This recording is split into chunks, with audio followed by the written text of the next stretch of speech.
Hello everyone, कैसे हैं आप सब लोग। यार इस वीडियो में हम लोग बात करते हैं कि अगर आप हाउस बिल्डिंग के वीज़े पे हो तो फिर आप लोग जो है वो कितने पैसे जो है वो बचा सकते हो या कितने पैसे पीछे पाकिस्तान या अपने इंडिया या किसी मुल्क भेज सकते हो। क्योंकि बहुत सारे लोग यार ये सवाल करते हैं कि कैसे होगा ये। बहरहाल तो वीडियो को शुरू करते हैं यार।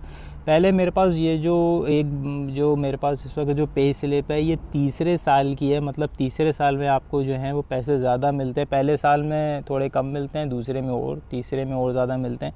इसका मैं एक स्क्रीनशॉट भी जो है वो लगा दूंगा कि आप लोग जो है वो देख पाओ कि क्या हिसाब किताब होता है। ठीक है, तो बहरहाल ये तीसरे साल का है और उस बंदे का जो हाउस बिल्डिंग का जो फर्ग्यूटिंग मतलब जो फिक्स सैलरी जो कहते हैं वो है 1323 यूरो। ये रेस्टोरेंट इंडस्ट्री की है, सिस्टम गैस्ट्रोनॉमी की।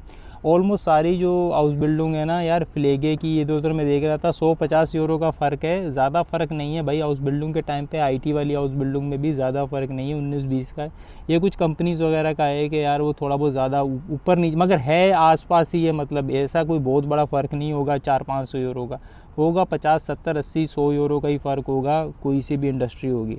ठीक है, तो ये इसका था। मगर इसने जो है वो 2 दिन जो है वो डबल पे, मतलब पब्लिक हॉलीडे जैसे मैं अपनी पहले वाली वीडियोस में भी बात कर सकूँ, उसमें डबल पैसे जो मिलते हैं उसके अंदर फिर इन लोगों को जो है वो बोनस मिल जाता है। वो 134 यूरो का मिला है और जो है वो रात में काम करने के भी 18 यूरो एक्स्ट्रा मिले हैं। तो टोटल जो है वो पैसे जो हो गए हैं वो 1563, मतलब 1563 यूरोस जो हो गए हैं, मिल गए हैं।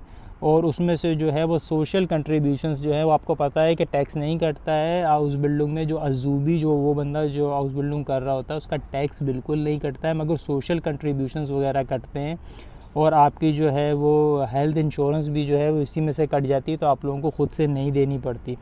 ठीक है, तो ये टोटल पैसे उसके पास आए 1185 करके। तो यार एक एवरेज बंदे का जर्मनी के अंदर जो ख़र्चा है ना वो तकरीबन भी 1000 यूरो 800 यूरो के आसपास है। ये मैं अच्छी बात बता रहा हूँ यार। लोग तो बहुत मतलब जो है वो सस्ते में भी रहते हैं इधर उधर जाके, तो वो तो एक अलग चीज़ है। मगर मैं बिल्कुल जो है वो बेसिक जो अच्छा एक जो इज़्ज़त के साथ आपको, जिसमें आपको किसी चीज़ की टेंशन ना पड़े और आपकी हेल्थ वगैरह डाउन ना हो, मुतासिर ना हो, तो उस हिसाब से जो है वो मैंने आपको बताया है।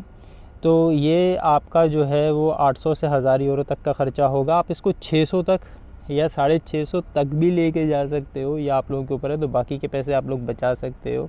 मैं कभी भी ये रिकमेंड नहीं करूँगा कि आप लोग हाउस बिल्डिंग के दौरान ये सोच के आओ कि आप अपनी फैमिली को पीछे सपोर्ट करोगे। क्योंकि यार देखो, हाउस बिल्डिंग में बहुत सारे मसाइल और प्रॉब्लम्स रहते हैं। उसके ऊपर मेरी बहुत सारी वीडियो मेरे चैनल के ऊपर ऑलरेडी मौजूद हैं। सही है, मेरा काम था आप लोगों को एक प्रैक्टिकल एग्जांपल से बताने का। बाकी जो है वो डिसीजन फिर भी आप लोगों का है। अगर आप लोग चाहो बहुत टाइट खींच के भी रहोगे ना तो 400 450 से ऊपर हाउस बिल्डिंग में नहीं बचा सकते किसी भी तरह। ये तो मैंने तीसरे साल का दिखाया। वो लोग जो पहले साल में आएंगे उनके 200 यूरो इसमें से और कम कर लो, तो बहुत भी खींच लिया तो 200-250 यूरो आप बचा सकते हो। वो भी बहुत कंजूसियाँ करनी पड़ेंगी, अपने आप को बहुत ज़्यादा मारना पड़ेगा। सही है, मगर हाउस बिल्डिंग ख़त्म होने के बाद फिर आप लोगों की सैलरी अच्छी हो जाती है। अगर किसी ने वो मेरी इस तरह की जो वीडियोस जो हैं वो नहीं देखी कि आप कितने तक पैसे कमा सकते हो, तो वो जो है वो आप लोगों को यहाँ कहीं दिख जाएंगी, या वीडियो के एंड पे यार मैं लगा देता हूँ वीडियोस। आप लोग अच्छे से देख लिया करो। और मेरी ये रिक्वेस्ट है कि यार आप लोग वीडियो को हमेशा एंड तक देखा करो कि आप लोगों को अच्छे से बात को समझ आ जाए। ठीक है, तो सेविंग के हवाले से यही कुछ इन्फॉर्मेशन थी मेरे पास। फिर मैं मिलूँगा एक नई वीडियो में, तब तक के लिए बाय बाय, अल्लाह हाफिज़।